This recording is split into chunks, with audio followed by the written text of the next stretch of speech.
Welcome everybody. Give me just a moment to get situated.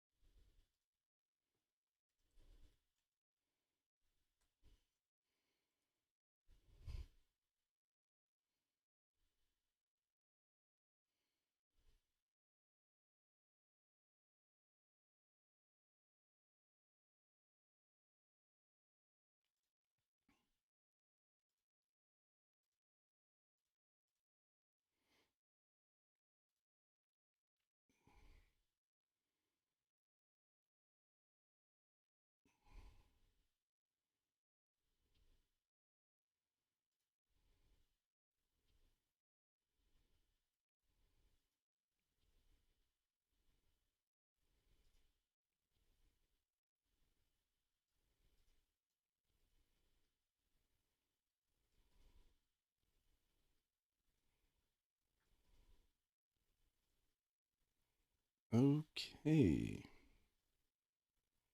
Okay.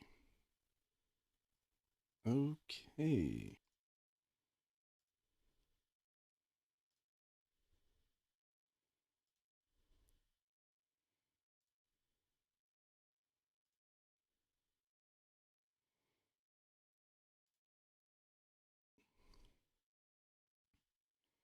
All right. Hello, welcome. Thanks for joining.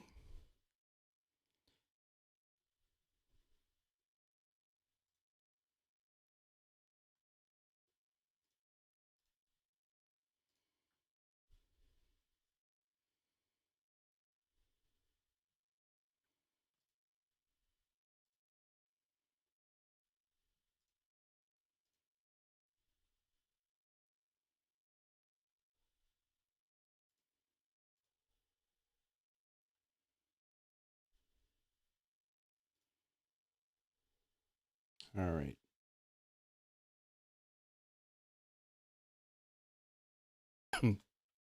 Thanks for joining me today.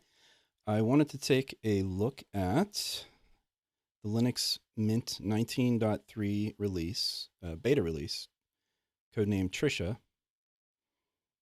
And Linux Mint has been a favorite of mine for a very long time, so I was excited to see a new release and thought that I would go ahead and take a look. And a couple housekeeping things before I get started. If you would like, there is I will be on Discord down on the Big Daddy Linux Live Right Now channel.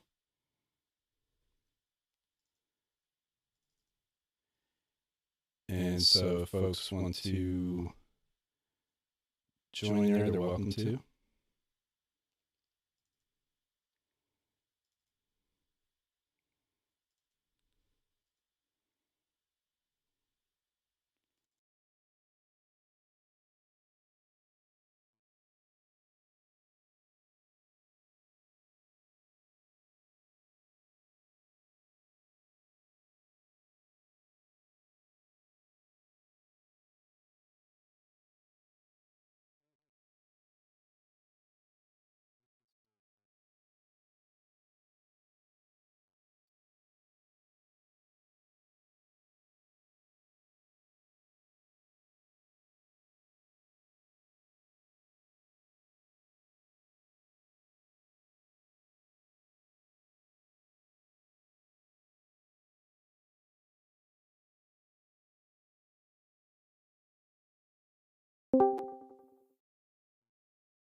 Mm-hmm.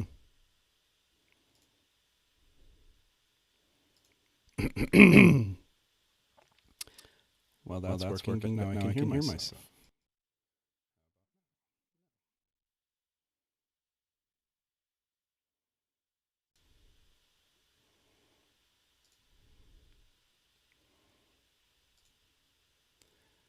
Mm-hmm. So much fun.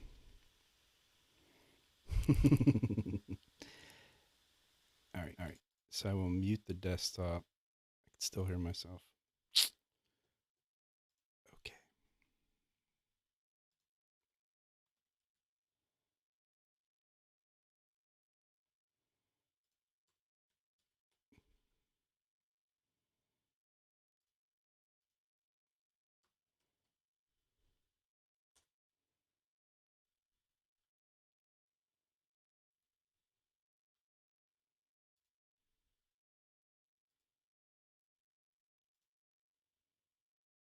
Ah, I think it's Discord. Yep. Yep.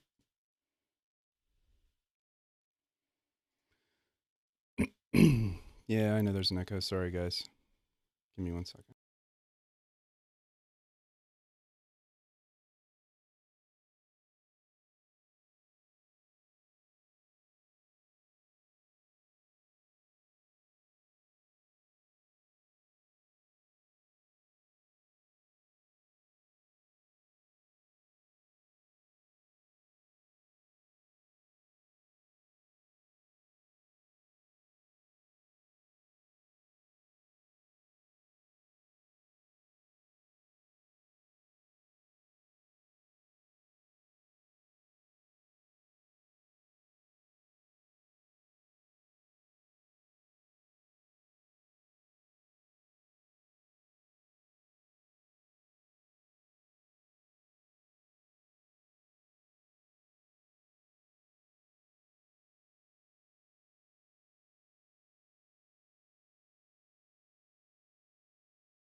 Okay, can you hear me now?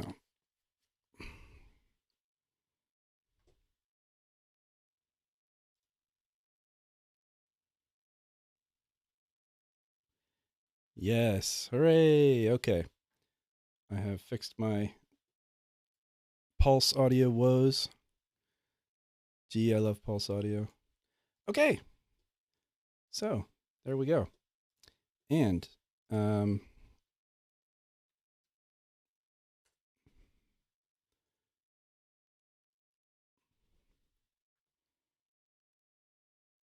will also try this again.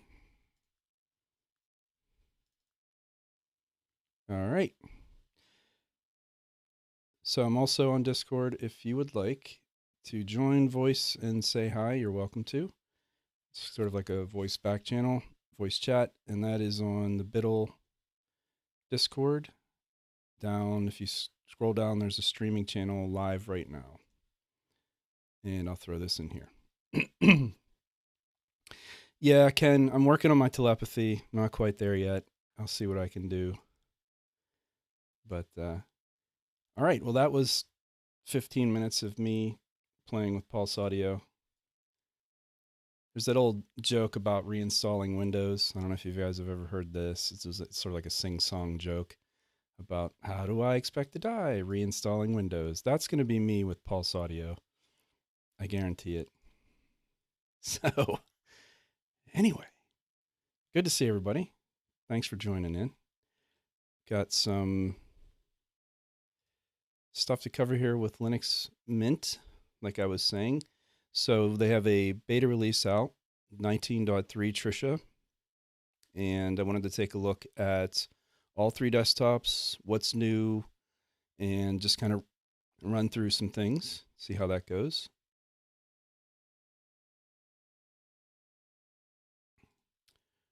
All right, so this came out a few days ago at this point. So we have the Cinnamon beta release, the Mate beta release, and the XFCE beta release, all at the same time. So all three versions. And wanted to run through some of the features that are common to all three, and then some of the things that differentiate them in terms of the different desktops, which is essentially the major difference between them. So important thing to note up front is that 19.3 is a long-term support release, so it'll be supported until 2023. And it's based on the Ubuntu 18.04 base, so the package base of Ubuntu 18.04, and obviously Mint adds a lot of their own packages and has their own repository. So if you go into software sources to set local mirrors and things like that, you'll see two different options there. So I will I'll look at that as we go through here.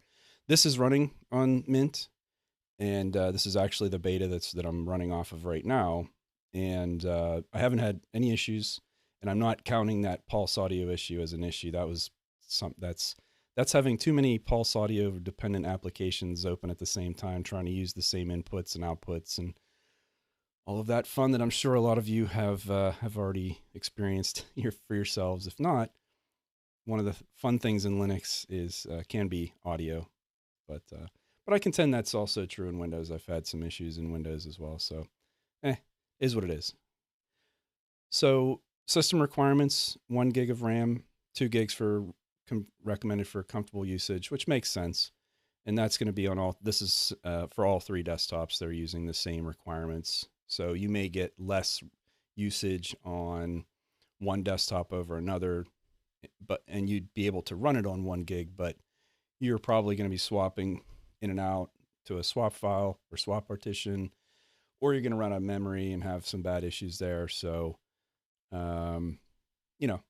probably 2 gigs probably enough. I'm not sure. I was actually going to test that in a virtual machine and just see, how close we get. I could actually just take a look now, and this is going to be with all of this stuff running. So yeah, with all of this stuff running right now, I'm up to 8.2 gigs. And if I were to look at the memory usage, OBS, I've got browsers open, I've got Discord transmission, You know, Cinnamon itself says it's only using 136 megs, 132. Yeah, I've just got a ton of stuff open right now, so we can't really use that as a baseline. When I fire up a virtual machine, we'll see what the memory usage looks like there. So 15 gigs of disk space, 20 recommended. Certainly hope you'd have more than that on a physical machine, on a real machine, but you know, apparently that's all you'd need. 1024 by 7068 resolution. Again, these are pretty low end specs. You know, system requirements, that's going to be on your low end. So now, interesting thing, Mint still gives a 32-bit ISO. So for older systems that are not 64-bit chips, processors, you still have a 32-bit option for Mint, which is nice. And apparently the biggest difference is that you can't do UEFI with 32-bit, and that they recommend that you use 64-bit for any modern computer. Also, interestingly, I think in the past there were some issues with upgrading between releases. And so what they're saying here is that, you know, this is a beta. There could be bugs. Just test it. But once you're done testing and once the stable release is out, there will be an upgrade path from this to stable, which is great. It's also possible to upgrade from 19.1 and 19.2, which is nice. Like I said, I thought that had maybe been a pain point in the past, but I wasn't sure. So, and also lastly, that this is an LTS, and their LTS strategy is that it'll receive security updates until 2023. Until next year, future versions of Mint will use the same package base as this 19.3 to make it trivial to upgrade. And the development team won't start working on a new base until, and again, this is after 2004 will come out, which you're going to see that for, you know, any number of distros that are based off of Ubuntu's LTS release. So Zorin, you know, I'm sure you're going to see Zorin next year after the 2004 release rebase their system, and probably Zorin 16 will be, you know, based off of 2004. Mint, and many others that use the Ubuntu 1804 LTS base now will port over to the newer base. I think doesn't Neon use the 1804 base? So that's another one, KDE Neon. Yeah, I mean, it's just there's going to be dozens and dozens and dozens of them. So next year is going to be a very busy year for a lot of distributions in terms of refactoring, rebasing. And the great thing is, and one of the reasons that I've not been able to run Mint, even though I'm a big fan of Mint and I've always enjoyed it, on this particular laptop, which is an XPS 159570, it has the NVIDIA hybrid graphics. And because I think 19.1, 19.2, I just, and had an older, or they had an older kernel, as well as the older video drivers and just older packages. And so I had a lot of issues running that well on this hardware, but I'm happy to say that as of this beta, that I'm able to run it quite well. It has the 5.0 kernel. It has the NVIDIA 435 drivers with Optimus support. Well, they have the ability to switch at this point. They don't have the actual like on-demand Optimus in here that's in the 19.10 releases. But again, with that, excuse me, again, with that 2004 refactor, next year after 2004 is out, all of the stuff that you're just seeing in 19.10 will end up in 2004 and then subsequently be available in all these other distributions as well. So next year is going to be a really exciting year for a lot of the distros that I have not been able to run well, because I will finally be able to run them, which will be really cool. Tim, no, I don't know any sign language, unfortunately.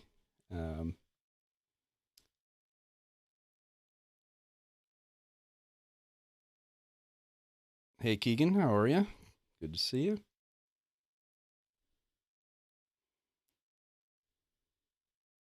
Just thought I'd check in.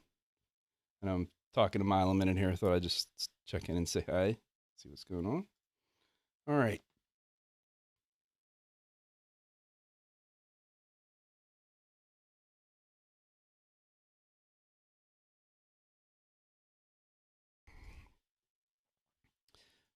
So some of the release highlights, like I said, the kernel 5.0, which is great.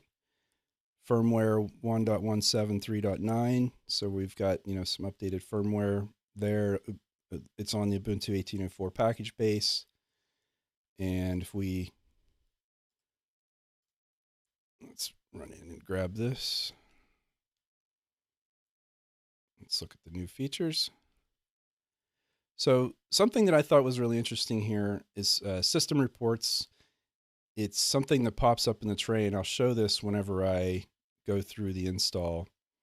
And actually, let me jump out of sequence here a little bit. I'm going to actually run an install sort of in the background here so we can just look at it real quick on camera.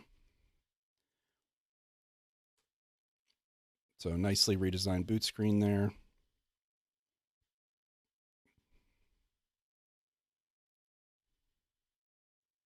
And I'll start the install and then we'll just jump back and go through that. But this will just run in the background, save us a little bit of time staring at the screen. All right, so very nice, clean desktop. I kind of like this black, very sort of muted, little understated, which is nice, classy, we could say. Just going to go ahead and start the installer.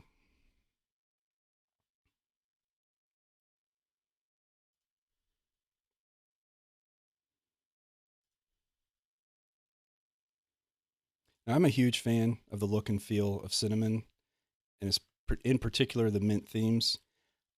If I can't, Cinnamon is it's always right there at the top of the desktop environments that I really enjoy. I find it to be the balance between something like, excuse me, the GTK sort of clean, sharp GTK look and feel of GNOME, and you're using a lot of the GNOME software on here, but some of the more traditional desktop paradigms of something like Plasma, and it's kind of in between for me. It's the meeting point between those two things, and I enjoy them both. And so this combination of the two is really fascinating to me because it does sort of combine them. And in particular, when I think about something like the control panel, one of the greatest complaints about Plasma is the complexity and the fact that it's just so esoteric at times, where it's just, you have no idea where to go for things at times, where it can be very confusing.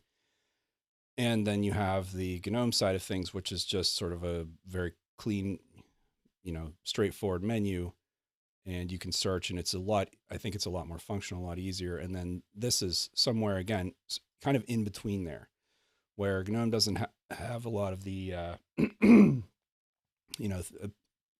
can't change the fonts without the tweak tool. You can't change the themes. You can't do a lot of things without that extra tweak tool. Whereas I feel like this is kind of like what GNOME could be if they were to include a lot of the stuff that you see in the tweak tool in here, just directly into the control panel. And I really like how they've got it laid out. It's, to me, makes sense. It's well thought out, and they keep adding little refinements as each version of Cinnamon comes out to bring in the right kind of settings. There's a lot of power here, a lot of configurability, but it doesn't feel, to me, as overwhelming sometimes, or as kind of just odd as Plasma can be.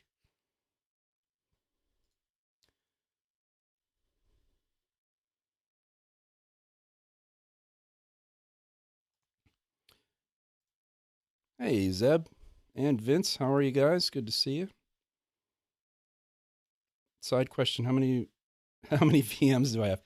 I have a lot. I run the gamut of. So I was discussing this with someone the other day. I can't remember who it was, But basically, I like to have one of each so that at any point I can either go and look if I have a thought about something like, oh, how does it work here? How does it work there? I can go and just jump in really quickly and take a look. Or if someone has a question and they say, well, how do you do that in this distro? Like I'll hang out in the Kubuntu, uh, you know, IRC chat or something, and someone has a question. Okay, well then I can just come in here and fire up Kubuntu. Not only the current one, but I have the previous one as well. And I used to have the LTS ones as well. It got a little too busy. I think I was up to about 40 or 50 at one point, and which was basically my entire 1 terabyte disk, and I had to trim it down a little bit. Yeah, I got Slackware in there. I had a Gen 2 one. It got cut, unfortunately, just because I wasn't. It wasn't Gen 2. It was Sabian. So, I mean, technically Gen 2, I guess, but it was Sabian. So, yeah, and this, that question around distro hopping, this kind of scratches my itch for distro hopping because it's very easy for me to just come in here. And if I just want to take 15 minutes or half an hour or whatever and just use, Pantheon, then I can do that. I can just jump into elementary, play around with it a little bit. There's an update that comes out. I see something on a mailing list or on Twitter, and there's, some update. Great. Jump in here, fire it up, take a look at it. And that has saved me from needing to continually redeploy the operating system on bare metal. But I still will, because I dual boot this machine, and I'll have, usually Kubuntu is my sort of rock, like forever distro, kind of like that's just what's on the first partition. And then I'll have the second one kind of be the fun one where I can put whatever I want on there. And if it blows up, oh well, I can always boot into Kubuntu. So, all right, we'll let that restart. I just want to take a look here again. So I just started talking about system reports, and you'll see this when we get into the VM, but this all seems pretty straightforward. It's like, oh, it's a little icon that catches your attention, indicates there's a few things to review. And in the past, they worked on improving documentation, installation guide, and the first steps, and that's all great. Mint does I consider to be the best job out of any distro that I know of in terms of the welcome process and getting you started and the steps that you should take. I'll run through that on the VM just to show specifically why I think that's true. So the thought process here is to take it a step further and to detect potential issues on the computer. This isn't what I would call, utterly brand new or something that's never been done before, but I really like the way they're doing it, and we'll see that in a second here. But stuff like if you're missing language packs, a multimedia codec, if there's a new driver, new version of Mint, so just all those little things, and I dare say almost in a way, sort of like how Windows will bug you in some ways, where there's, hey, there's this thing you need to do or this thing, and it's not that it's bugging you because it's just an icon that's down on the tray, but it's calling to your attention, hey, here's something that you should probably do. Like, and again, for a new user, you have to think they might not know that they don't have the right hardware driver installed for their video card, let's say. So they've got an NVIDIA card in their system and it's running the Nouveau driver, and then they go to, maybe try to do something that needs graphics acceleration, and they're having a terrible time. They don't realize it. Well, something like this would point out to them, hey, here's a step you should take. Here's something you should do. And I think the last line here is what really made this make sense to me, what they're trying to do. So in the documentation, the release notes, and to some extent the welcome screen, we document broad issues which affect all users in general, right? So you're targeting everyone. Anyone who might use this, you're kind of thinking like, who do I need to account for? With the system reports, they're running a diagnostic which is specific to your computer, and they're able to bring that information which is specific to you and relevant to you in particular to your attention.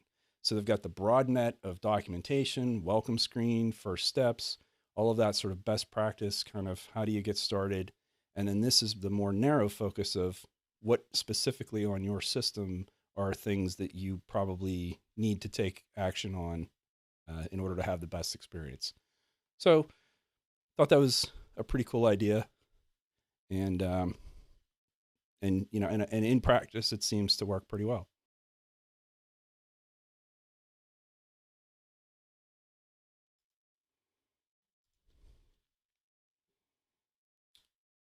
Let's see. Vince, I really enjoy Mint Update. Yeah, Mint, all of the Mint tools, Vince, and I just, it's one of the things I respect about that team is they will put effort into the most sort of what other people might consider boring things, especially to a experienced user, right? Someone who's like, I don't care about the update. I'm just going to use a command line, or I don't care. But looking at it from you know, a newer user or someone who's not as proficient with jumping into the terminal, doing updates manually, their tools like the Mint Update and their Software Center, and you know, their sort of first steps, like all those tools, they're just so well done. They're so well thought out. They've evolved over the years because Mint's been doing this for such a long time. They've gotten so much feedback from their users. They put a lot of focus on newer users and helping them, and it just it shows in all of this stuff. It really does.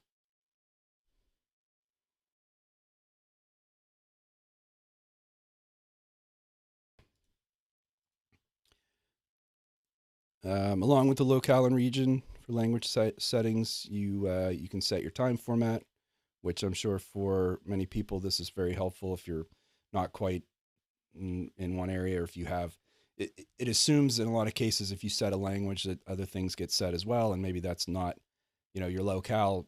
Even though your language is one thing, your locale might be different, and this seems like it would be a lot easier to manage, sort of jumping between languages, regions, locales, time formats, stuff like that. So I could imagine this would be very helpful.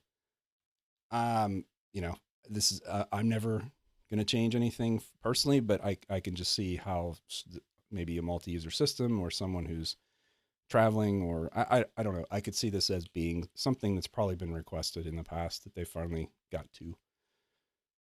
High DPI support, and they're saying it's almost complete with a few caveats. All the 19.3 editions, so all the different desktops, with the exception of HexChat and Qt5 settings, all will scale properly with high DPI. New things that they've done, so these indicators down here, they rewrote the status icon, system tray icons. So these didn't scale properly.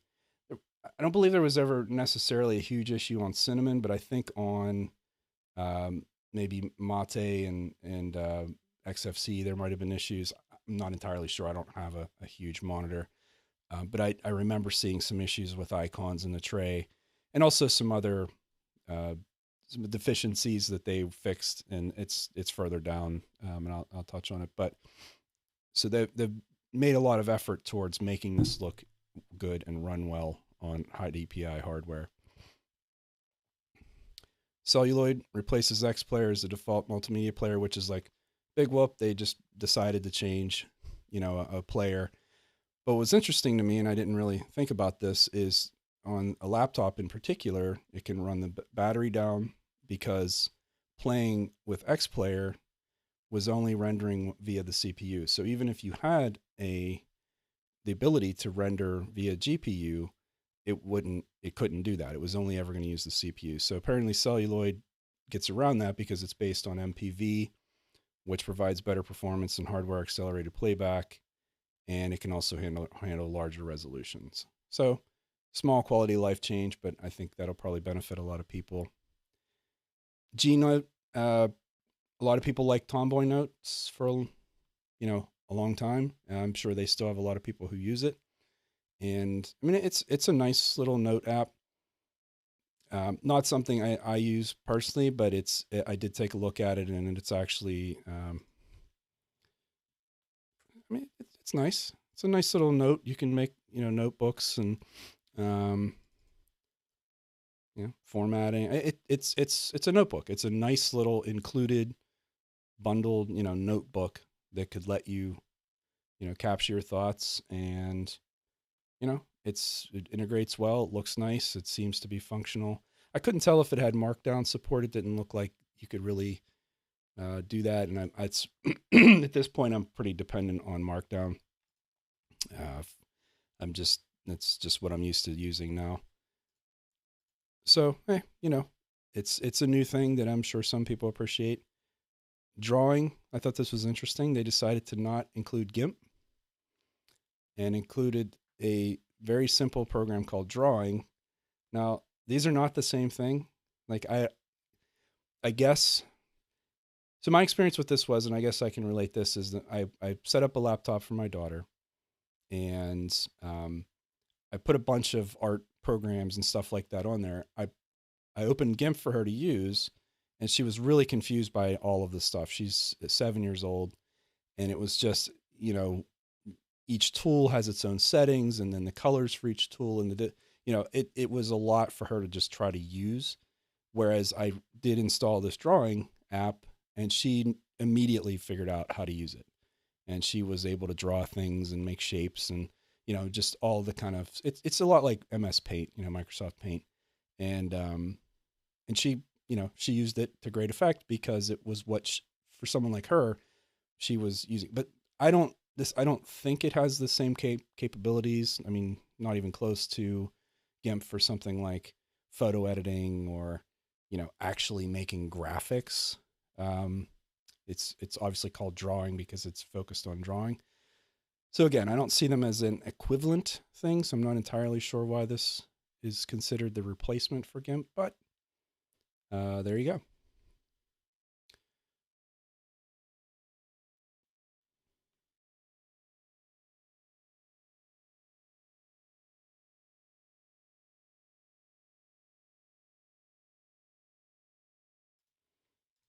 So your Vince's mom has been Windows free and on Linux Mint for 2 months now.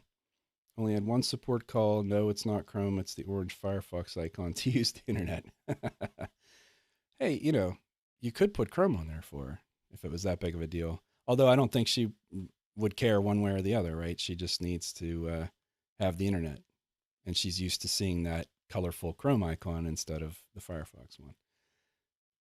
Funny how those little visual cues make such a big difference, right? The Cinnamon updates, a lot of this stuff is minutia, and unless you're a Cinnamon user, it's it's not going to make sense for me to go through all of this and just spend a half an hour talking about it. Um, but suffice to say, you know, there's a lot of like little quality of life improvements in here, like being able to set each panel zone has its own text size and size for symbolic icons. So one of the things that has changed here is the ability right here. This is the panel. So left zone, center zone, right zone. It wasn't like this before. If you look back at previous versions of Cinnamon, you actually had, I think it was left and right, or left, right, center, maybe, but it was laid out differently, and you could tell it to scale to different sizes for the icons and the font sizes. But this is, I think, a little more granular, a little more well thought out. And it's just one of those things where if you couldn't get something to look just right, or you had an icon that would just not behave properly, you could manually override and set things. And you can see here how my icons towards the left are much larger than the icons on the right. And that's just as an effect of symbolic icon size 16 over here versus 28 over here. And it's just filling up more, more of the screen. But that kind of flexibility, again, this is what I was saying, sort of being the center point between Plasma and GNOME, in that, is anyone ever going to come in and change this stuff? Most people, probably not. But the fact that you can do it, and I would contend that this is a well thought out, well laid out approach to this, where it's like, oh, well, how do I change to the left? Okay, well, I click left, and it's it seems to be a little cleaner and a little easier to use than something you'd see, like, let's say, in the KDE Plasma settings. And then, of course, in the GNOME side, you wouldn't have anything like this at all. So it's sort of the, I'll stop saying it now, the, the center point. So that's cool. Nemo, one of the reasons I love Cinnamon is, again, I just said I wouldn't say it again, but here I am. I'm going to say it one more time. Nemo is kind of like the cross between GNOME Files and Dolphin, right? It's the sort of clean GTK-esque. I don't even know how to describe it really. So I just think GTK has a much softer, cleaner presentation and the font rendering. There's just something about GTK desktops that are cleaner to me, a little sort of softer and easier to use than Plasma. Plasma just tends to have that kind of like, it's a sharper feel. None of this makes sense. It's so personal and preferential. Anyway, so when using Cinnamon, one of the benefits is Nemo. And Nemo was a fork, just like Kaha was, of the old Nautilus file manager before GNOME 3, where they took out a lot of the features. So now if you use GNOME or Budgie and you have GNOME files, it's not bad. It works. But they've just taken out, like, one of the things that drives me crazy is you either get thumbnails or details. There's no list view. And it's a maybe a silly thing, but to me,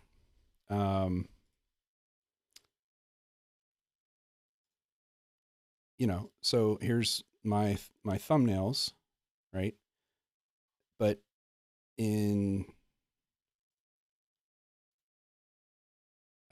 GNOME files, that's what you get. You either get thumbnails or details. That's it. And I really like list view. I always have. It's just very useful to me. I don't need to see the size of everything, right? Because this just means it's a huge list. I just want to be able to see everything in one thing. And then you could say, well, of course, you could just, make all these smaller, except that, yeah, now I can't see the text anymore, right? So yes, I could do that, but that's not the same thing as a list. Whereas it's just a, horizontal list of files.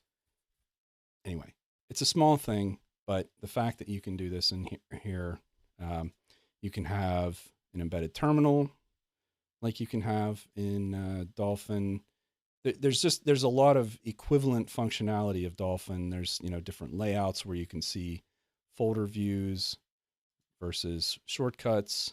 So it's not nearly as configurable as Dolphin, not surprising, but it is very powerful and has a lot of the same sort of capabilities. And I'll tell you what, one of the things that I love about Nemo, I think Kaha might have it, but maybe not, and even GNOME Files, is they both have a preview capability. And this is very like Mac-esque. But if you highlight a file and then hit the space bar, it'll pop up a preview, and then you can even navigate between them. And it's such a time saver, like a little time saver kind of thing. Oh, this is a screenshot. I can't see that. And yes, I could have a side panel like Dolphin has the preview, but it's so small you can't really tell. So, hey, look, I can just pop up and have a little, and that works for being a jerk. Sound files, works for video files, it works for text files. It's a super handy little thing. And once you get used to having that, and then I go back to Dolphin, it's like, oh, I don't have it. That it just kind of bugs me. So anyway, so Nemo, really quality, great file manager. I enjoy it quite a lot. And one of the reasons that I like Cinnamon as much as I do. So this is just an extension of some of the capabilities of Nemo and being able to set some of the, what actions are visible in there. There was one thing in here that I thought was interesting.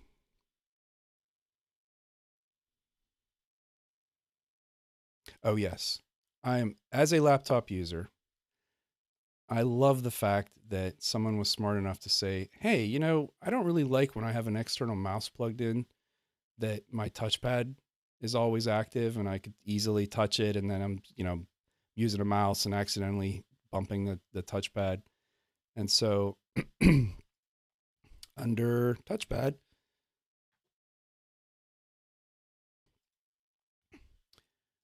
there is disabled touchpad when typing, which is always on, which is great. That's what you want. And also disabled touchpad when a mouse is attached. It's the little things in life, folks. It really is. It's the little things that make me happy. And that's one of those little things that just delights me that someone thought that's a handy feature to have. It's always been available as a gconf setting. You could, there's a, I don't, let's see.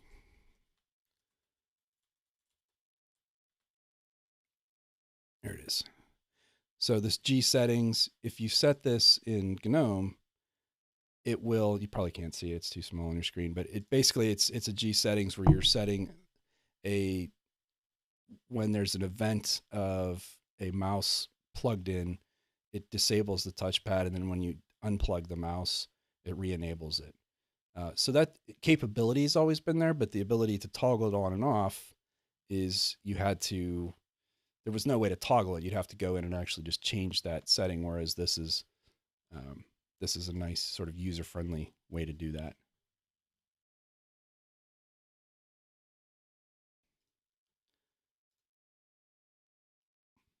Mm-hmm. Hey, Ben, how are you? And Mr. Frankenbill. People get really upset when you change the default media player. I know, I agree. People get upset with the slightest things, but there you go.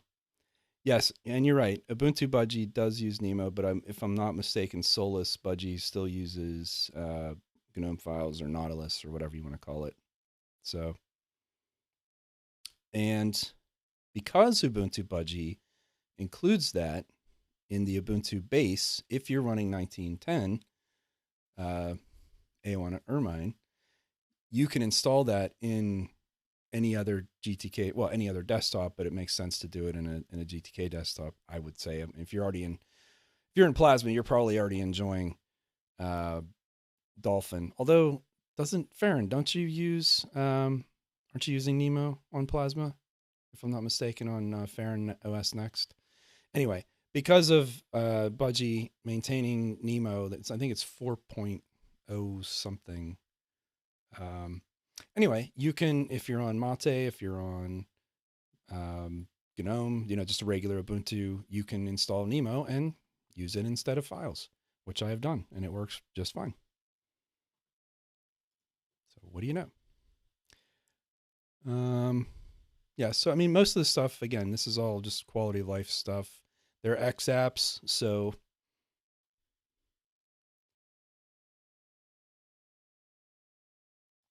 Farron says Nemo and proud.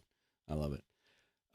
So X apps, Mint includes X apps as part of the desktop offering. So they Xed, or I don't know if that would be Zed, but the text editor that's in here, this is a Mint creation. And it's just a nice little text editor. I don't know if it's a fork of gedit or if it's custom from scratch, but I mean, it's clean little text editor. You're probably not going to do any programming, but I mean, it certainly has support for all of the different languages, syntax highlight support, and enough settings and enough plugins to make it useful. But it's probably not going to replace a true code editor for you. But hey, you got to have a text editor, and this is a nice little clean text editor. And it's not using client-side decorations, so it sort of blends in a little nicer. You can put gedit on here, and it works fine, but it does have, the client-side decorations, and so it doesn't fit in, I guess, as well, and maybe that's one of the reasons they did this. I don't know the motivation, but I use it, and it works. Another one they have is their image viewer, which is X Viewer, which is just a very simple little image viewer application. And I believe they also have this Pix might be theirs, if I'm not mistaken. Possibly. Yes, Pix is theirs as well, which is a nice little sort of photo, photo.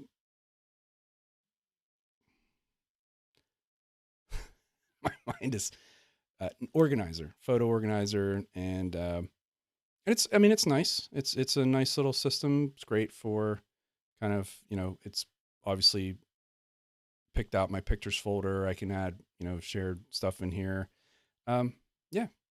Yeah, so these X apps are nice little sort of key desktop apps that most people would expect to have and would be included with any desktop environment.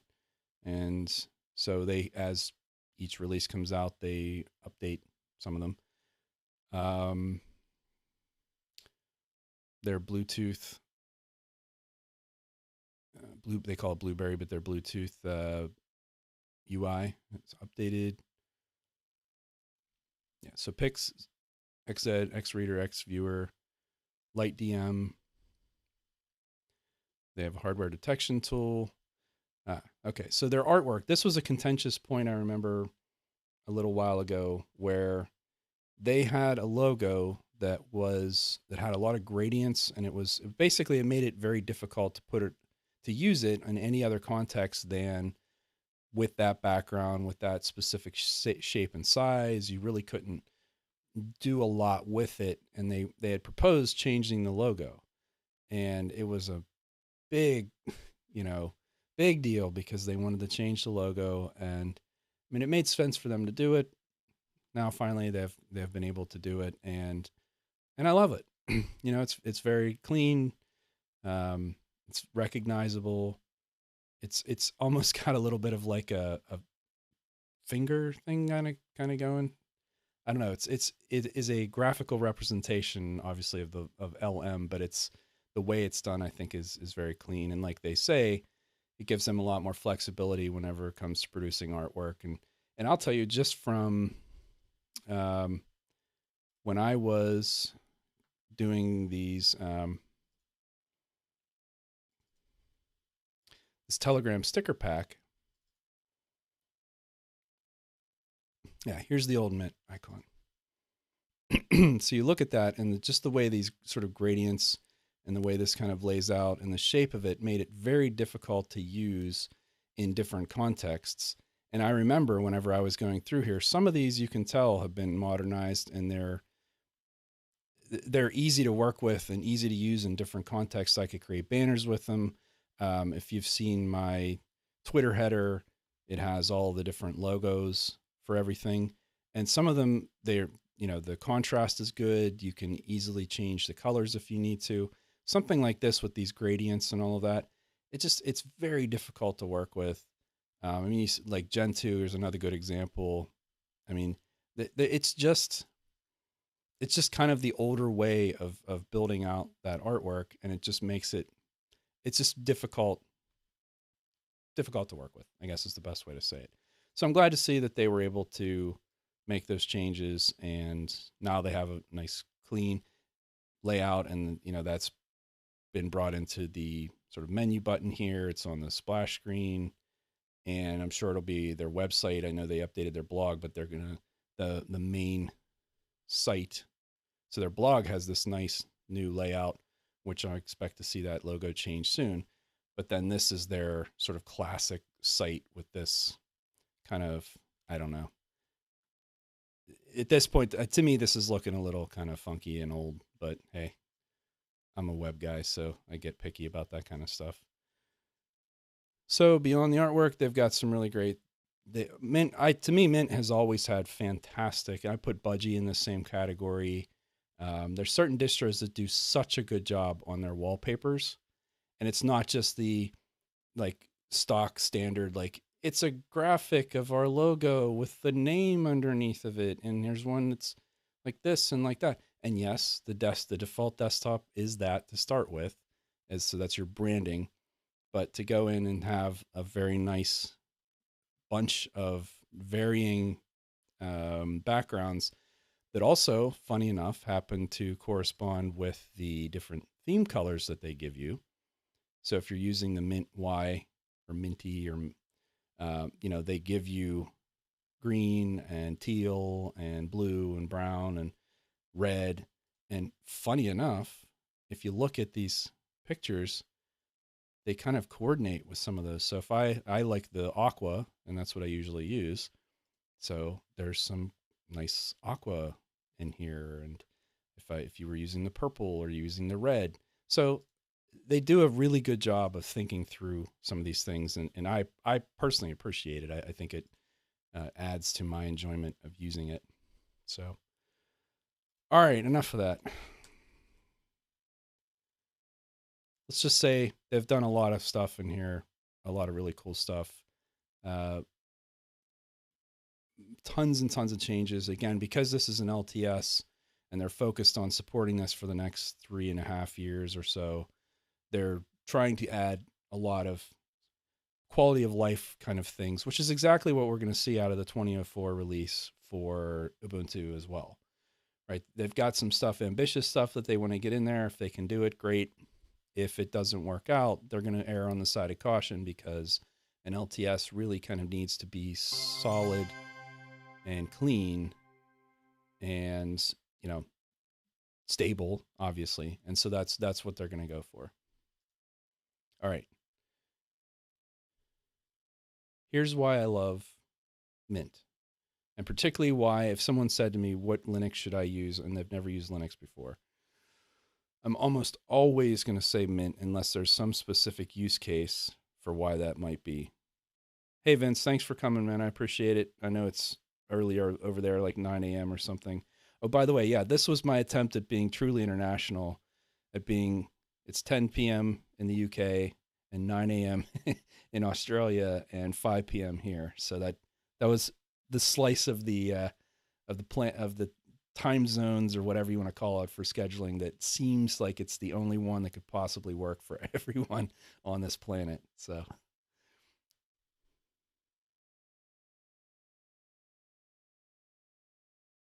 although technically that's not fair because there are parts of the country yeah, you get what I mean, of this group, of this community, that seemed to be the best possible slice. All right, I need 1 minute to get a drink and cough a little. So.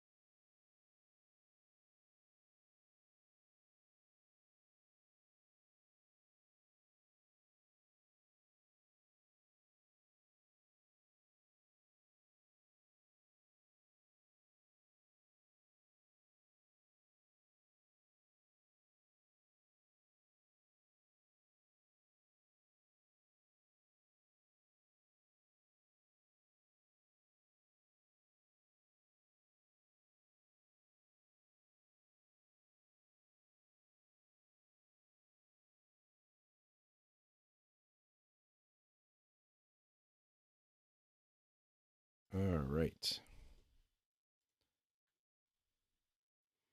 So PXL, welcome. Not sure I have seen your name before, so welcome to the channel. Welcome to the group. Some friendly folks here.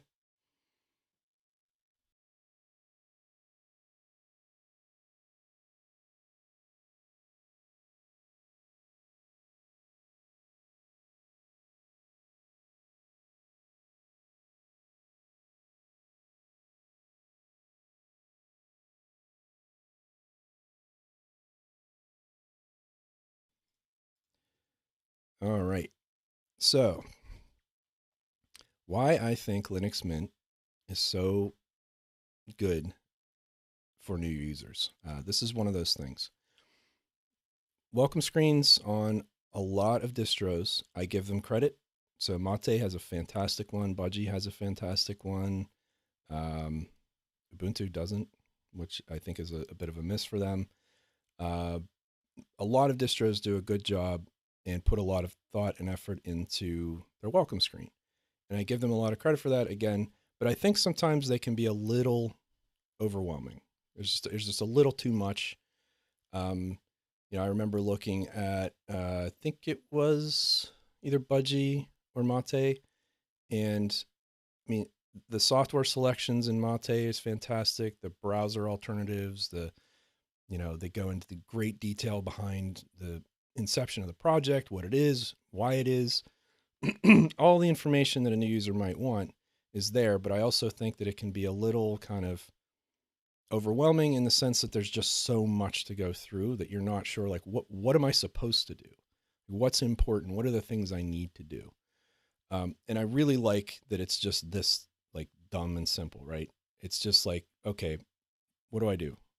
Welcome to your operating system. This will guide you through your first steps and show you how to get more information.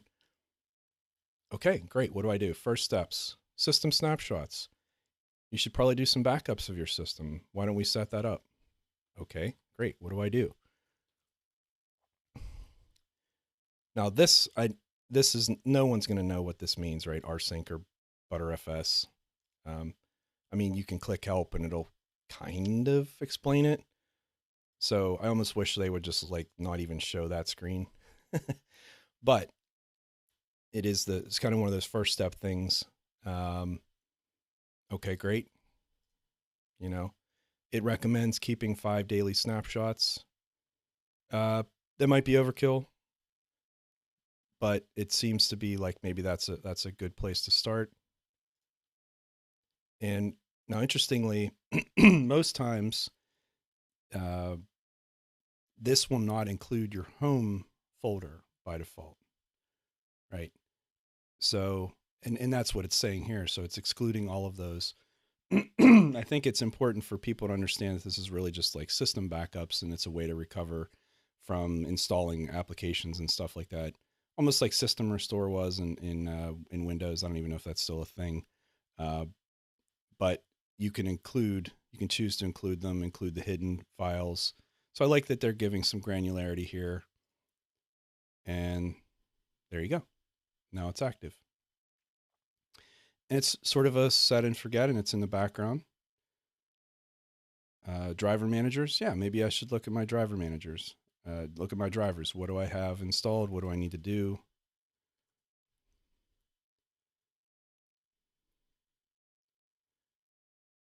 And again, this is a virtual machine. When I did this on my laptop, it wanted me to install the NVIDIA 435 driver, which I did, and it worked fine. So here it's telling me that, that I would want to install the guest DKMS for VirtualBox. Now, there is something in the release notes that speaks to this, where it's potentially not working right now, or at least not working properly in virtual machines, or at least in VirtualBox.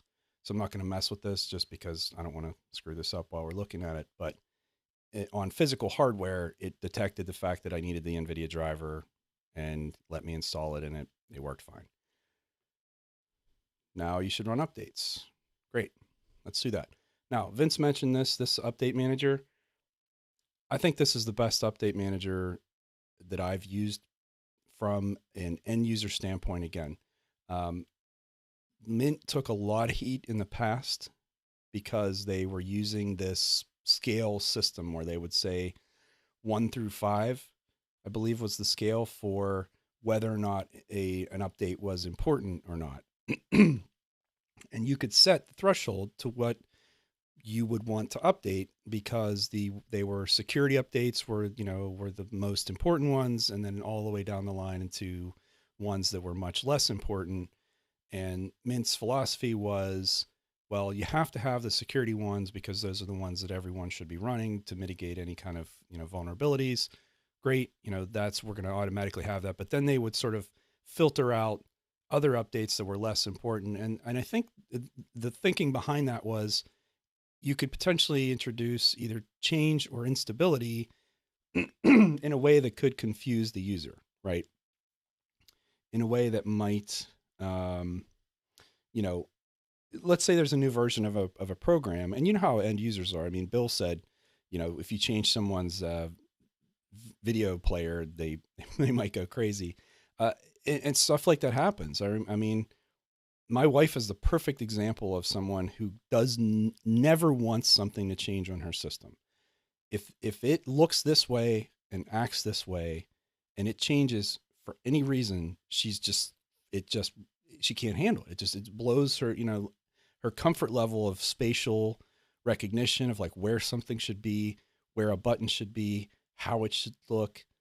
Um, Anecdotally, I just updated her to a different Android phone, and I made it look as close to her old phone as I could, but because it was 2 or 3 versions of Android newer, it looks different. The tray's different, things are different, and there's nothing really I can do about that. I mean, there's different launchers. I mean, there's some things I probably could have done to make it a little closer, but ultimately I made it look as close as I could, but she's still every day. It's been a month, and every day she's still like, I don't know why it's doing this. Fix it. And it bugs her. The notification tray, everything's different in the newer versions of Android. And so anyway, I can totally get why they would be a little sensitive about not just throwing updates onto a user because of things like that. And particularly if it wasn't a security update and the user's happy with the version of the software they have, like, okay, well, who cares? Why bother changing it, right? So anyway, that was a problem they had in the past. They since switched to what I just showed you with the snapshots, and now it's just the updates run, and anything that needs to be updated gets updated. So that sort of controversy is behind them now. So Yusef says there are indeed some of the reasons why I stayed on Mint. Yeah, I agree. Hey, Venomous, nice to see you. All right, so you first fire up the update manager. It's telling you what it's doing. Security updates, software updates, system snapshots. If they're already set up, it's going to run a snapshot before it runs the updates, so that if anything does break, you can go back to the snapshots. Fantastic, love that. The other thing that it does, which is, why everyone doesn't do this, would you like to switch to a local mirror? Yes, I would. I would love to do that. And as a matter of fact, every version of Linux I ever install, it's one of the first things I do. But because I have to do it manually, I either have to go into software sources on any of the Ubuntu-based ones, or in like Fedora, I have to go in and actually go to the Yum repos and actually go to the files and put in and country equals US on the end of the metadata lines. And like it's something I'm going to do no matter what, because I always want to have the closest mirror. And hey, what do you know? Someone thought we should probably just ask that question. So yes, I would love to do that. Thank you, Mint. What a great idea you've had there. And particularly because the base has me as a UK mirror, which that's a terrible idea for me. So let's see. Not only, I'm going to click and it's going to give me a nice, it's going to do a speed test for me. And you know what? EvoWise is fine.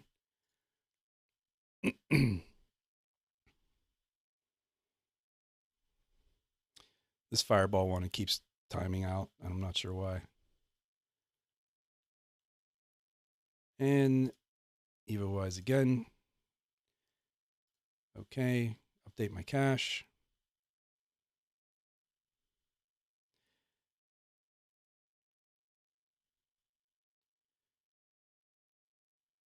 And oh,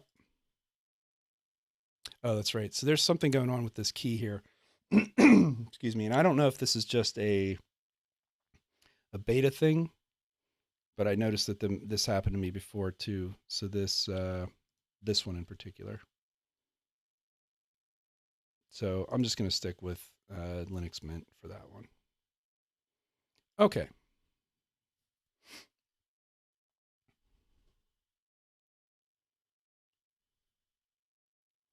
All right. So that's updated. And I'm just going to refresh this again because, why not?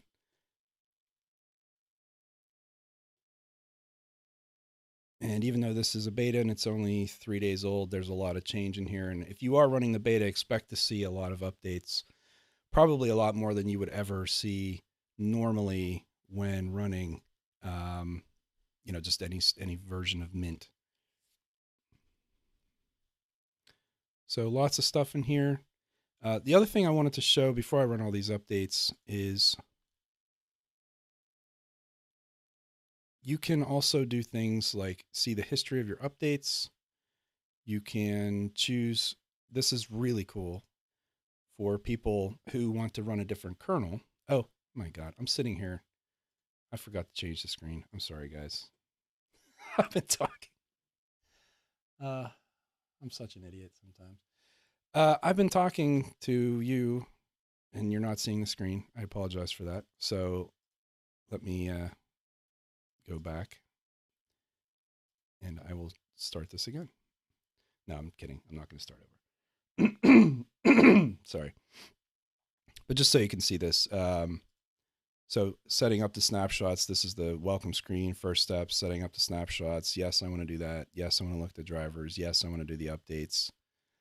Let me jump back into the updates where I was and just show you. So one of the things that people, especially on Ubuntu, will say, well, how do I install another kernel? And there is what is it? UUKM or something like that. Yeah. Or I don't remember what the acronym is, but there is a third party tool to do that. They have this built in right here. And, they tell you proceed with caution, be careful, it could lead to problems if you're using proprietary drivers and things like that.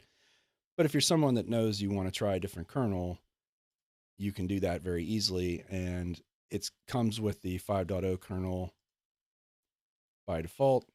And this is the active one, but you're free to come in here and pick a different kernel if you want. You want to run the 5.3 kernel? Sure, why not? Install it. I would probably run a snapshot first just to make sure. And that's kind of your way out if there's a problem. But I love that they have that built in here. It's just a very useful tool for people that, for whatever reason, if you needed to run a different kernel because there's newer hardware or something like that that isn't supported by the 4.19 or the 5.0 kernel, you can do that. So very slick. All right.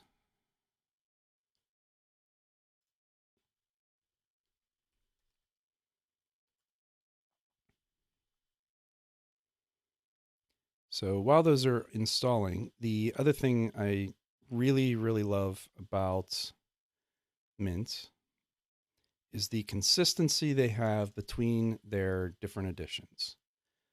So you've got Cinnamon is obviously their flagship.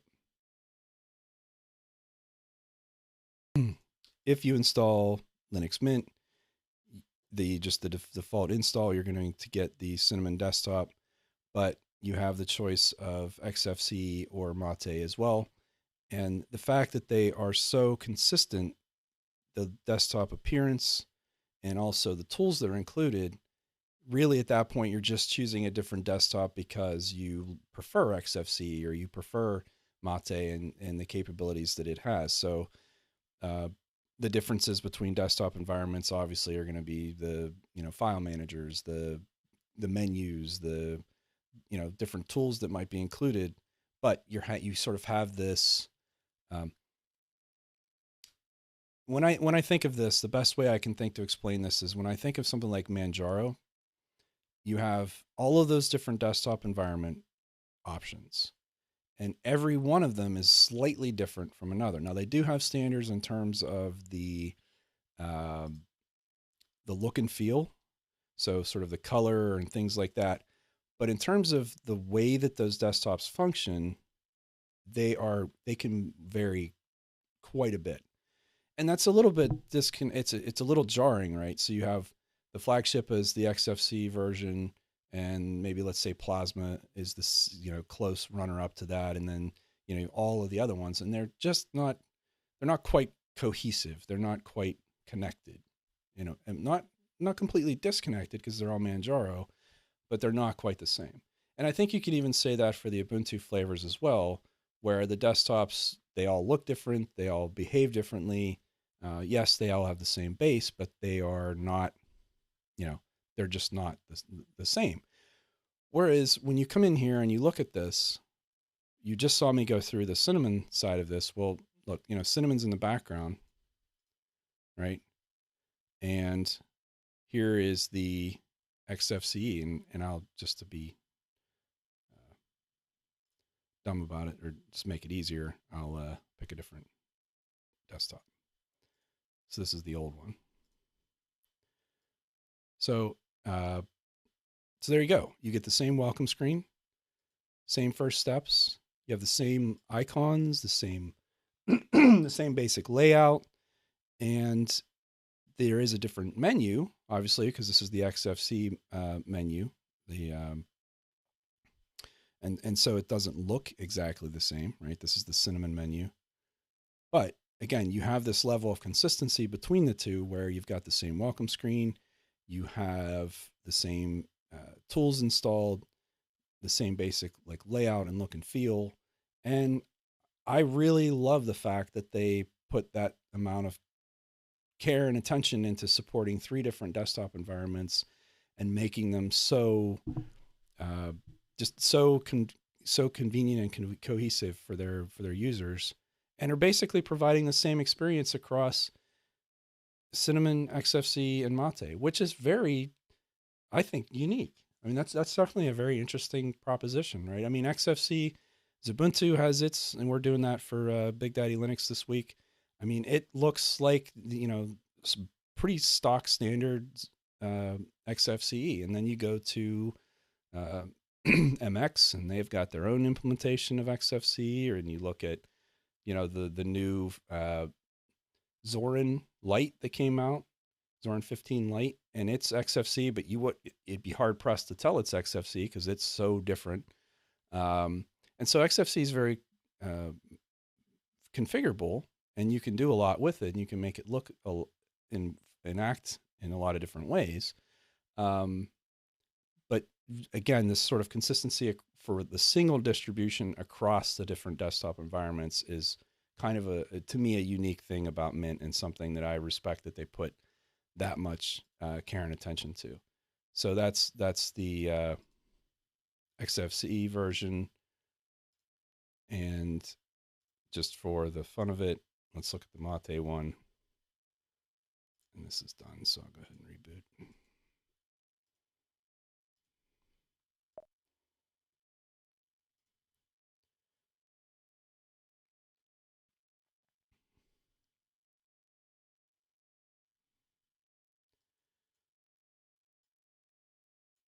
All right.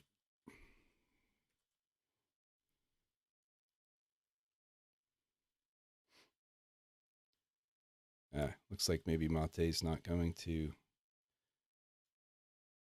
adjust the desktop. You know what? It's funny because I think Ubuntu Mate also didn't until I installed the VirtualBox. Well, let me try logging out and logging back in. Sometimes that works.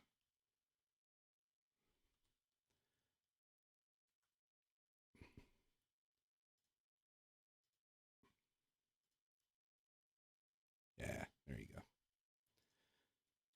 I've done this a few times. All right. So again, this is Mate. We already know that Mate is very configurable, and it comes with the Mate tweak tool, and you can do the different layouts. But here again, you've just got this consistent, lovely presentation, obviously a different menu and things like that again, but it's Mate, but it's Mint Mate, if that makes sense.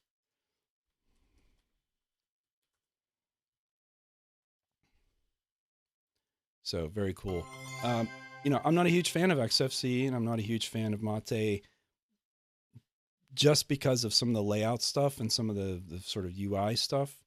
But I absolutely could use this version of Mate and this version of XFC, and it's, in a lot of ways, again, it's just Mint, right? It's Mint's tools, it's Mint's look and feel, and that's excellent. So,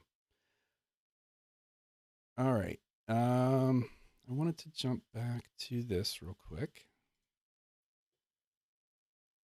We covered all of those things.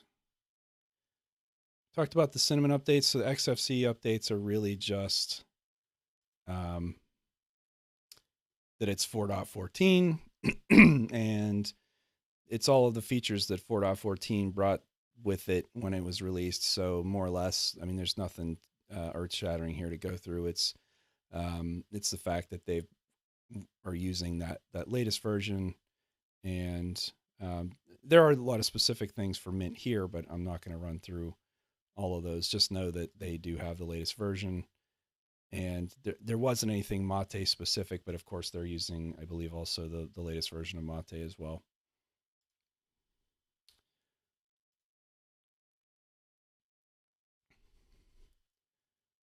All right. So this was all you're seeing me. You saw me install it in a virtual machine. You saw me.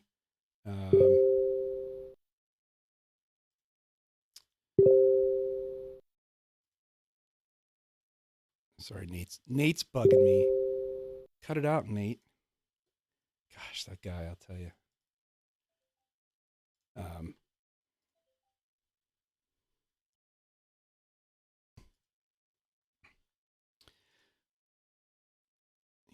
He interrupted my train of thought. Oh, okay. So a couple things I did want to show. Here's this new system reports.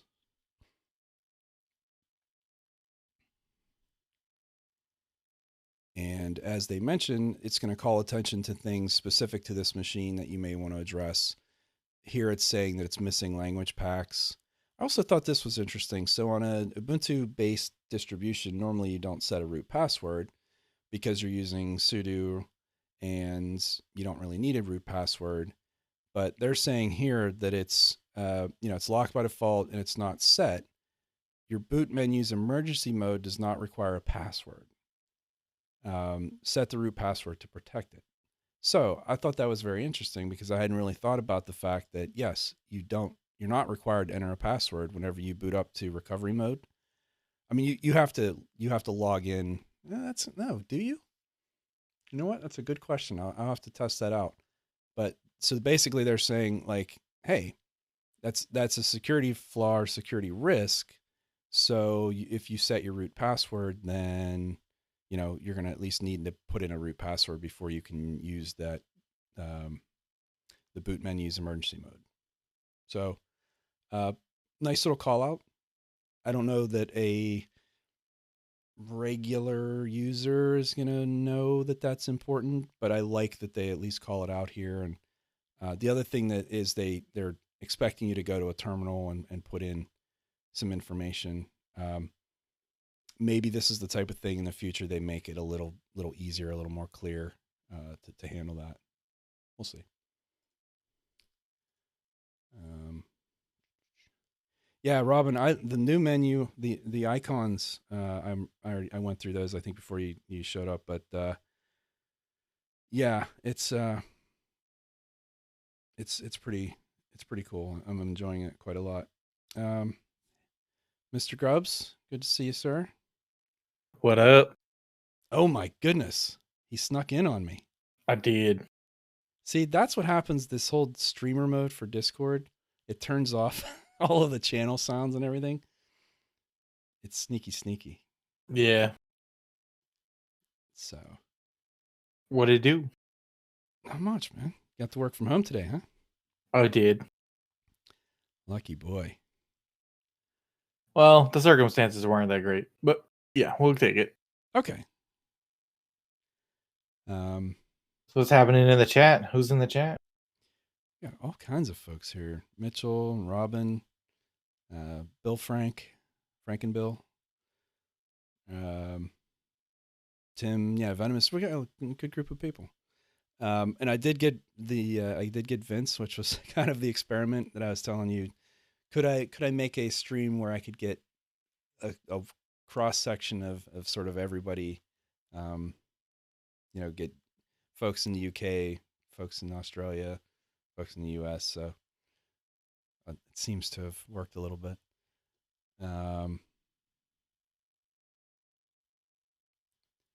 What's the news about Ballistic Overkill? Oh, they're basically, they're just ending support because it probably didn't make them very much money because the game was kind Oh. of bad. I It noticed had a that. lot of cheating. Like that was my biggest gripe with it. There's so many hackers and cheaters on there, Uh, and they made vain attempts to implement anti-cheat, but it was a joke. gotcha. Everybody loved it for whatever reason, but yeah, Oh, well. I guess not everything's going to be successful. Huh? yeah.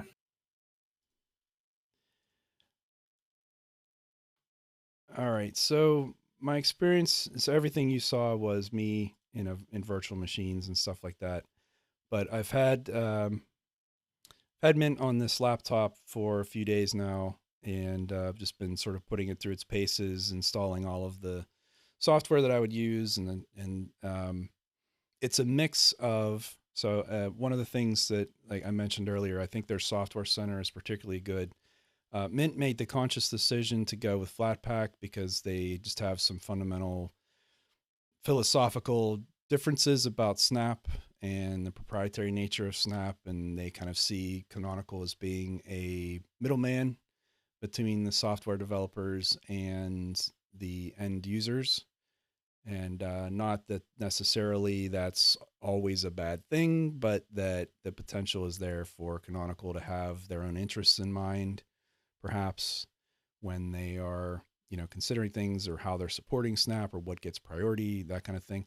I'm not trying to start any kind of like conspiracy theory or anything like that. I just that's the stance that Clem and the other folks have taken at Mint, and that's fine because instead of snaps, they've got flat packs rolled in, which is what I prefer anyway. So by default, when you use their software center, which I again contend is probably the best one that I've ever used, because funny enough, it actually works. And when you search for something, you can filter and like, it's just it actually it fills the holes that things like GNOME software and Discover and other ones that I've used just can't quite seem to fill. Um, I think of things like I really like the way that Mate has the welcome screen with the software selections. I can't remember if that's exactly what it's called, but basically it's gives you some curated list of different applications based on different categories. And if and go into the, you know, uh, desktop, you know, I don't know, productivity software, it's got 4 or 5 different things listed and they're all solid quality applications, and it's a nice way to sort of guide people who don't know what packages are out there. Adam, when you were using Debian, didn't you say there was like 30,000 packages or something? It was tens of thousands. Yeah. Yeah. So for a long time, I kind of poo pooed and was like, big deal, software manager, who cares, who uses those? Again, as a experienced Linux user, you just kind of what you use, what you're going to use, and you just probably pop into a terminal and just say, okay, apt install or Pacman or whatever you're using, and that's just how you operate your system. But for newer users, and also I'll say even for myself at times where I'm just looking for software, I don't know what's out there. Like a good example today, I was looking for something to use for Markdown, and I like Typora. I use it. That's basically what I always use. But there are times where I'm like, well, what else is out there? I know there's, uh, Mark Text and some other ones, but I came in here and I typed Markdown, and I got a couple options I'd never seen before. Retext. It's a Python based, Markdown text editor with a nice little side by side preview. And I was like, oh, okay, well, I've never heard of that. So let's see what that looks like. And and it looks fine.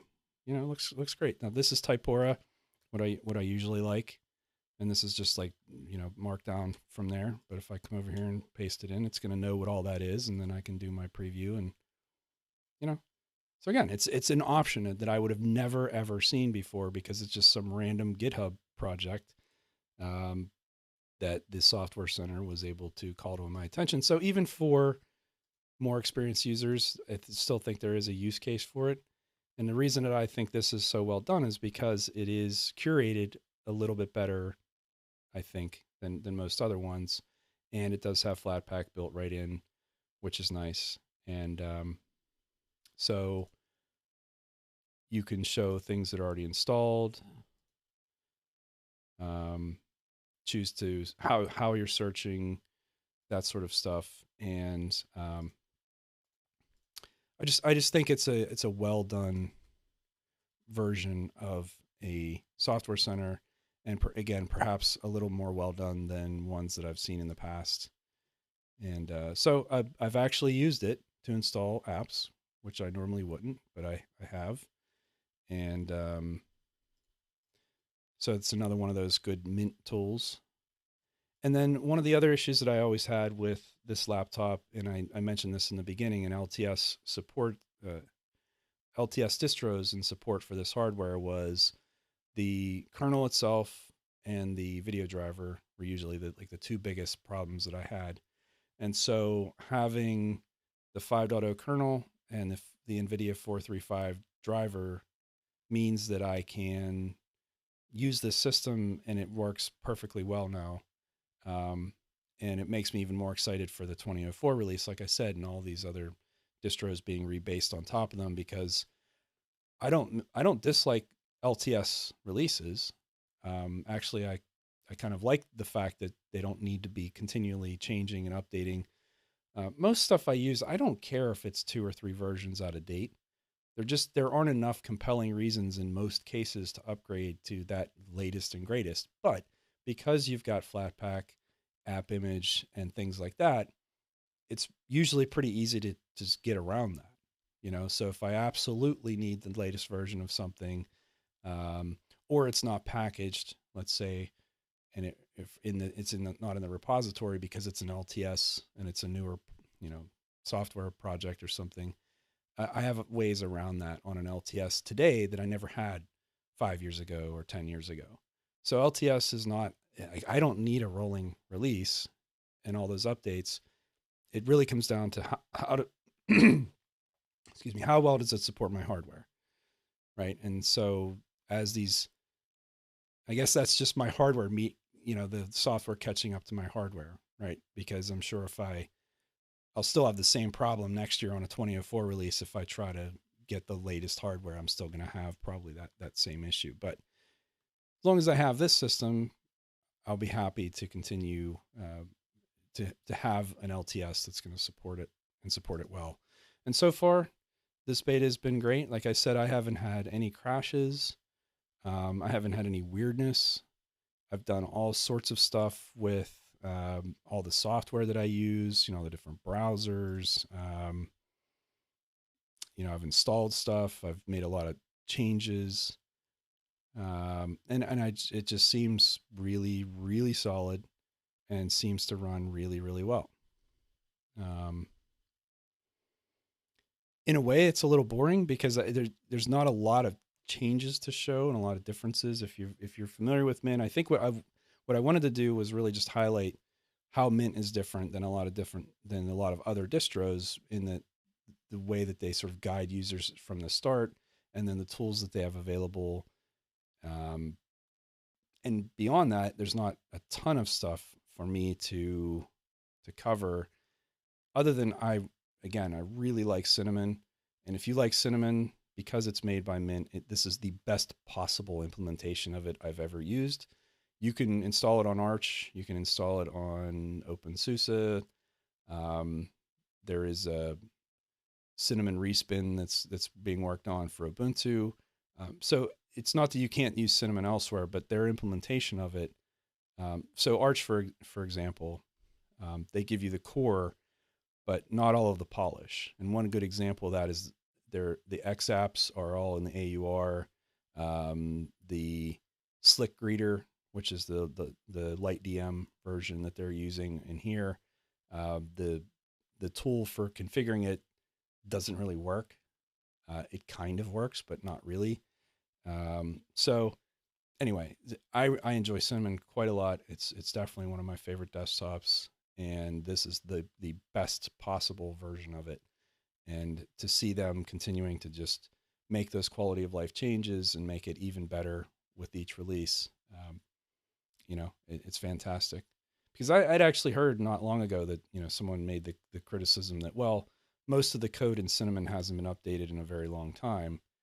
Uh, Maybe that's true. I don't know. I haven't done a full code review to know that. But what I can say is that they have made a lot of changes and a lot of quality of life changes. For me, it's been very stable, and I haven't had any kind of issues. Actually, I did want to check because I referenced it earlier what the initial memory usage was, because I know folks would usually like to know that. Again, their claim of the system requirements was 1 GB with a recommended minimum of 2, which I certainly would assume is the case. But let's see what the initial usage is.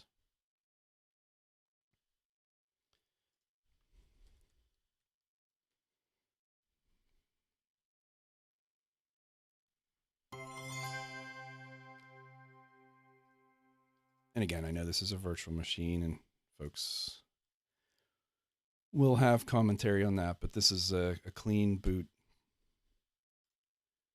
and it's at 737. It's climbing. What's it doing? No, it's back down. Okay, let's call it 775, I guess, after it settled down. So you can see how they're saying 1 would be the absolute minimum and 2 would probably be give you a little more flexibility. I mean, I still contend once you get a web browser open and you've got some tabs and you start doing things like two's tough. But so, we're sitting around 800. Let's just call it 800. I don't think that's unreasonable. It's a little higher than what we've been seeing with XFC and Plasma. I think they're maybe a couple hundred megs less, but I don't think this is outrageous for a full, and this is, Cinnamon is not what I would call a lightweight desktop necessarily. While we're here, just for the fun of it, let's see if XFC is that much different. So,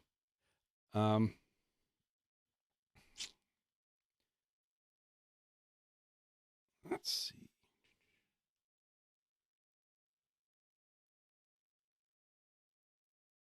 What can Mint do to improve? It's a good question, Mitchell. It's probably one that I'll be able to answer after I use it for another couple weeks. And it'll be easier for me to compare it at that point to Ubuntu, the latest Ubuntu's, all of them. It's a good question because in day-to-day use so far, my biggest gripe with Mint has always been hardware related because of this laptop, and not just this laptop, but other systems that I've had as well, where it just seemed like Mint was, because it's LTS, it was just a little far behind the hardware. So if you are sort of on the cutting edge of hardware, like I wonder if maybe the latest AMD stuff and all, like I don't know how well this is going to run in those use cases, maybe on bleeding edge hardware. So maybe that's, if they in fact do have any issues there, like maybe that's something that they could focus on. But in terms of just, if you look at a desktop environment, you look at something like Windows and Mac, and the things that you have included. And I've used Mac more recently than I've used Windows. I did a virtual install of Mac OS Catalina just to take a look at it. And Mac has a lot of nice tools included, but it's basically the same thing. It's one of each thing, right? There's a web browser, there's a file manager, email client. You're kind of getting one of each thing, and each one of those systems, whether it's Windows or Mac, is giving you I mean, what I would consider to be a pretty solid, well thought out version of that thing, right? Nobody's going to jump up and down about Notepad, but it works. Text edits the same way in Mac, right? Whether or not you like Edge or you like Safari, whether or not you like Finder or you like Explorer, they're all equivalent tools and they all work well and they all give you that sort of base experience of a very functional, complete system that anyone could sit down at. And in most cases, it's going to meet their expectations and their needs of a computer, this is what a computer should be. And when I think of something like Mint, it's that way, right? It is something that I can put someone down in front of, and there's one of everything that just works really well. There are really well thought out system tools to manage the system, the settings panels, the options that are available. There's the back, you've seen it, the backup, the update, like all of that stuff is really well thought out, really well connected, and it all just works really well. So in terms of like improving on that, I don't know. It's a interesting question. In a lot of ways, I hold other Linux distributions to this standard, and so when I test other distributions and I use them, I always think like, how well have they put that same kind of like, have they put that same kind of thought into this, and how well have they executed on it? And and I think this is, I come back to this as sort of being, this is what, and I think Zorin is very close to this. Maybe not quite as polished and refined, but I think Mint has had a lot longer to do this, and so I think that's the benefit of many years of doing this versus Zorin. Sort of, I mean, I know Zorin's not brand new, but so I think there are definitely other desktops environments, different other distributions that do a good job. But again, I just come back to, I think Mint is probably the most well executed in my mind. So yeah, I'm not really sure. I mean, if that, maybe that's why the releases are kind of boring in a way, because they don't make huge changes. They're revolving. And I think, everybody's excited about Elementary, the new release of Elementary, and you see a lot of the same things there. They haven't made massive fundamental sweeping changes. They've taken the core of what people like about with their distro, and they have made it that much better because they added a nicer login screen. They added some nicer, refinements on the desktop, some of the way that the controls work. And I mean, all of those things are evolutionary, and they all make sense to do in the context of that system. And I mean, so that's the kind of improvements I think you can kind of see over time. Hey, Tony, good to see you. Bet you're having a fun week with Ubuntu. All right, let's check the memory on here, because I am curious. And they don't. Maybe there isn't one on here, so we'll just do it this way.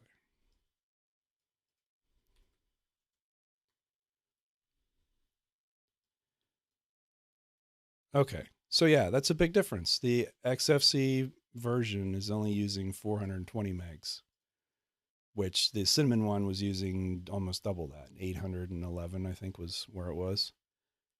So there's a good use case. If you had a system that only had 1 or 2 gigs of memory and wanted a lighter weight system, then I would say XFC is probably going to be a good fit for that. That's interesting. I'm glad I actually looked at that. So, yeah. And again, you have to wonder, why do they maintain 3 different desktop environments? It's not just because they feel like it. There's a use case for each. So I guess this would be what I would consider, Yeah, Eris, good question. So we've done, Cinnamon was around 800. This is what, 420. So let's take a look at Mate since it's already here.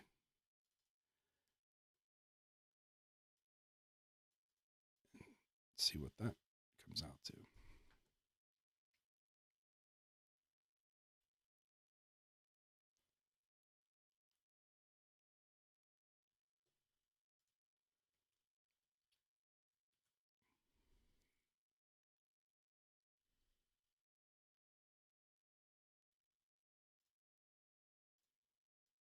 I'm going to give it about 30 seconds to settle down. We'll take a look.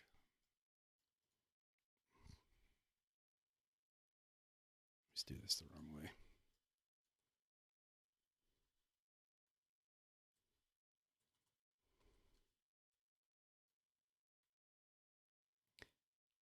Well, right now, even less, 382. Mate using less memory than XFC. See, I don't really use XFC and Mate very often, so I don't know what to expect. I know they use less memory, and I'm in looking at the XFC versus Plasma conversation that happened a couple weeks ago. I did sort of look at those two specifically, but I don't know if Mate, if one of the benefits is that it uses much less on a regular basis. Now, keep in mind that I did let uh, XFC was running in the background for a few minutes while I was talking, and you see it went up a little bit here, so maybe it's going to keep going up just a little. So this is pretty close to almost calling it a draw. I mean, yeah, it's 21 megs different, but that's very similar. So maybe then you say Cinnamon is sort of the full heavy desktop, right? And then you've got the choice of either XFC or Mate as the lighter weight desktops, which is cool. I'll take it.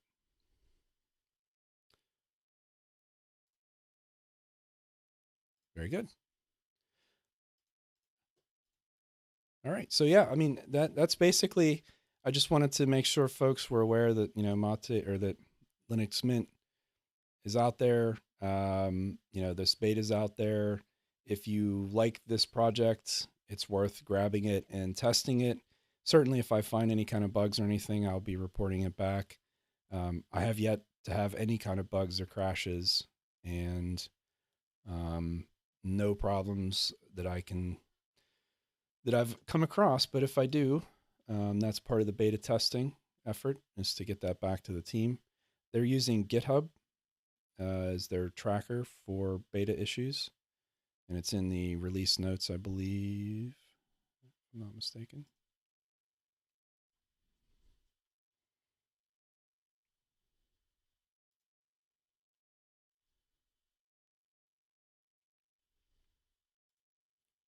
Actually, it's on here.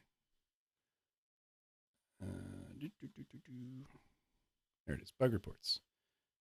So let's see if there are any bug reports. Why not?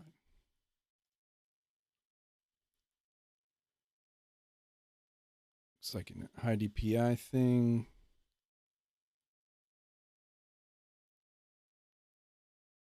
Some bookmarks things. So not a lot of stuff.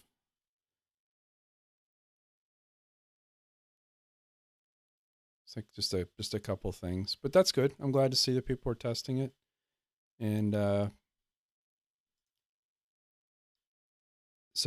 mean this is great because rather than right, we keep hearing how difficult it is to use bug reporting systems. So if you're going in and doing beta testing for other distros, you're having to contend with those complicated systems. Whereas this, I mean, bug reporting in here really is super easy. I mean, you're literally it's just like posting on a forum or something.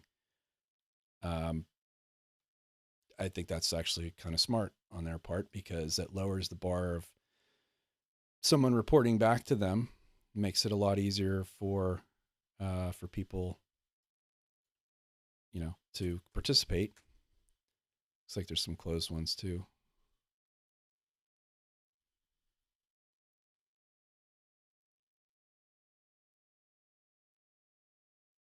Oh, here's that VirtualBox one that I was seeing.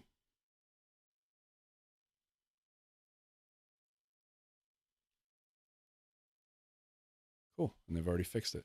So yeah, I don't know. I'm not going to sit here and continue to beat this horse, but my whole point of this was I just want folks to know that Mint's out there. It's been out there forever. It's just one of those stalwart distros that continues doing what it does and just incrementally getting better and better and better. And I mean, it's a great choice. Maybe people see it as more for newer users, and that's fine. There's nothing wrong with having that distinction of being an easy to use distribution, and that's maybe what what people see its use case for. But I see it as something that I've wanted to run and had some issues running in the past, just simply because I had hardware issues, like I said, and now that it seems to not be an issue, I do want to continue using it and see how it runs and how it works, and give my feedback if I have any to the team. And yeah, so I mean that's really the gist of what I wanted to cover. I'm coming up on 2 hours here. Well, let's call it an hour 45 after I got the pulse issues fixed, and don't really have much else to cover. I don't know if anyone had any questions in the chat. I appreciate everybody coming, stopping by, saying hi, and participating.